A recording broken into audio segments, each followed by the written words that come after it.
So Calamos Obinna asked me the significance of passing some food to your aura first before eating. First, it would be the steady communion that you are always communing. So that if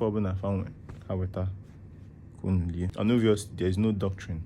But secondly, would also be that the reason you are giving them first before you eat is that in anything what you do, you want your spirits to go ahead for you and also be behind you, right? Surround you. So you're not now gonna finish saying then you're not gonna face them and eat. You know what I'm saying? And practically, if you are told more and you feel it in your body immediately, yeah, that you're not supposed to eat that thing because them way you give them